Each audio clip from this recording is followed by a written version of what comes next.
хоҳиши занҳои деҳа бароварда шуд.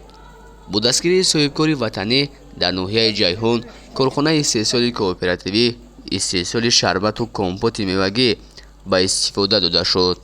занҳои ин деҳа бисёр хурсанданд, ки дар назди хонаи худ бо ҷойи кор ва маош таъминанд.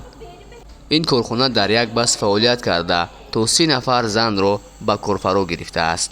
ҳоло танҳо 12 нафар ба омода кардани шарбати мева машғуланд.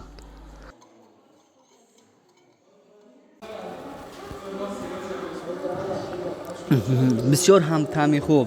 ин компоту ин шарбатҳое ҳастанд, ки холаи Савлатмо дар корхонаи навтаъсиси саноатиаш истеҳсол мекунад.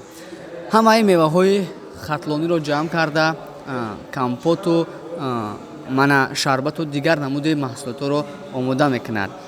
роҳбари ин корхона Савлатмо Файзова пеш дар ин корхона ба ҳайси коргари оддӣ кор мекард.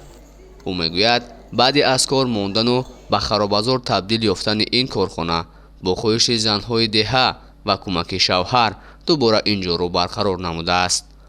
чанд сол пеш дар ин корхона дар як рӯз то 500 бонкаи шарбату компот омода мешуд. хушбахтона бо насби дастгоҳҳои замонавӣ онҳо имкон доранд, ки то 10 000 чунин банкаҳоро дар як рӯз истеҳсол кунанд.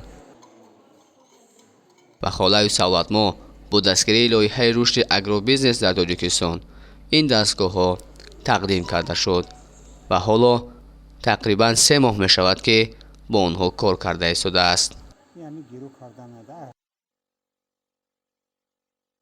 ҳоло ин кооператив Савлати Маҳмуд номгузорӣ шудааст. масъулин дар оянда ният доранд, ки истеҳсолро зиёд карда аввал дар таъмини бозорҳои дохилӣ бо шарбату компот саҳмгузор бошанд ва баъд ба хориҷи кишвар содирот намоянд. Набиҷони Сайдаброр, Ҷайҳун, Рӯзномаи Хатлон.